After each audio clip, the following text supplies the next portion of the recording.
নমস্কার, আমি চম্পা ব্রহ্ম। আমি আজকে চলে এসেছি আপনাদের জন্য একটা ডিমের রেসিপি নিয়ে। আমি তার জন্য নিয়ে নিচ্ছি এখানে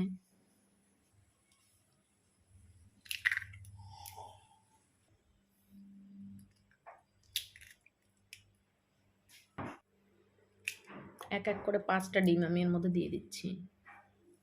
চাইলে আপনারা বেশিও দিতে পারেন, কমও দিতে পারেন।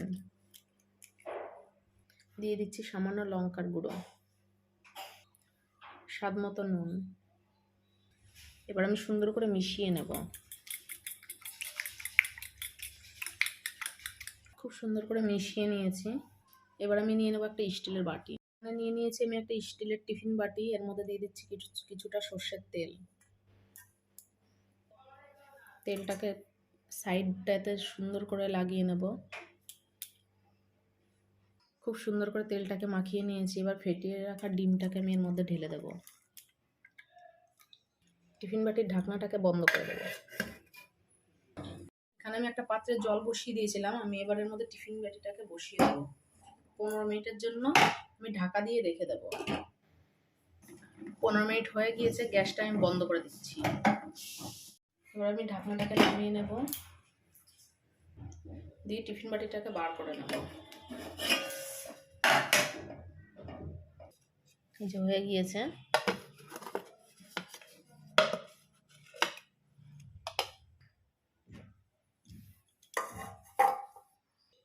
এবার আমি সুন্দর করে কেটে নেব।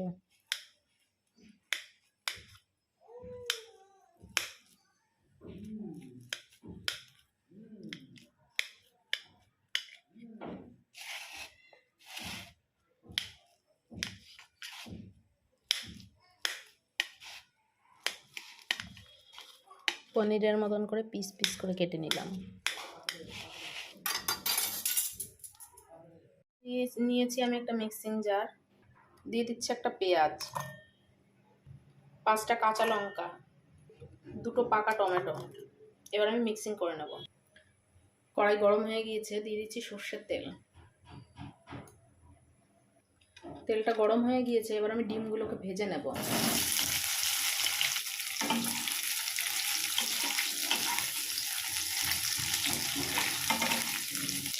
হালকা করে ভেজে নিয়েছি, এবার আমি তুলে নেব। ওই একই তেলের মধ্যে আর একটু তেল দিয়ে দিচ্ছি।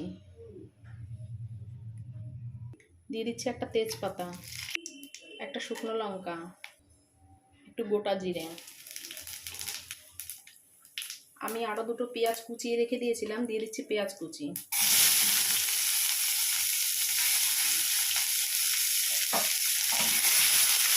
পেঁয়াজটাকে আমি হালকা করে ভেজে নেব। পেঁয়াজটাকে আমি ভেজে নিয়েছি। এর মধ্যে দিয়ে দিচ্ছি আমি 2 চামচ আদা রসুন বাটা। দিয়ে দিচ্ছি যে মশলাটাকে আমি বেটে রেখেছিলাম, মশলাটা ধুয়ে একটু জল দিয়ে দিলাম। দিয়ে দিচ্ছি 2 চামচ কাশ্মীরি শুকনো লঙ্কার গুঁড়ো কালারের জন্য। এবার সুন্দর করে মিশিয়ে নেব।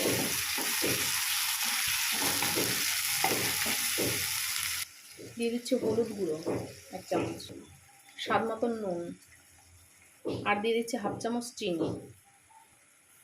এবার আমি মশলাটাকে 5 মিনিট রান্না করে নেব। এভাবে মশলাটা কষিয়ে নিয়েছি। এর মধ্যে আমি ডিম ভাজাগুলো ঢেলে দিলাম, দিয়ে 2 মিনিট এভাবে নাড়াচাড়া করে নেব। এবার আমি দিয়ে দিচ্ছি জল।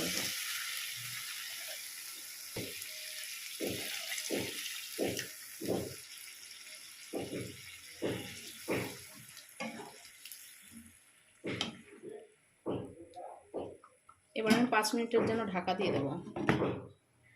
ঢাকনাটা নামিয়ে নিচ্ছি, আর দিয়ে দিচ্ছি 1/2 চামচ গরম মশলার গুঁড়ো।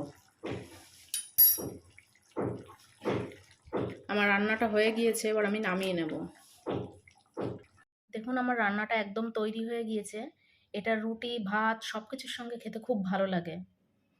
আর আমার ভিডিওগুলো যদি ভালো লেগে থাকে অবশ্যই লাইক, কমেন্ট, শেয়ার করতে ভুলবেন না। আর নতুন নতুন ভিডিও পেতে আমার চ্যানেলটিকে সাবস্ক্রাইব করার অনুরোধ রইল।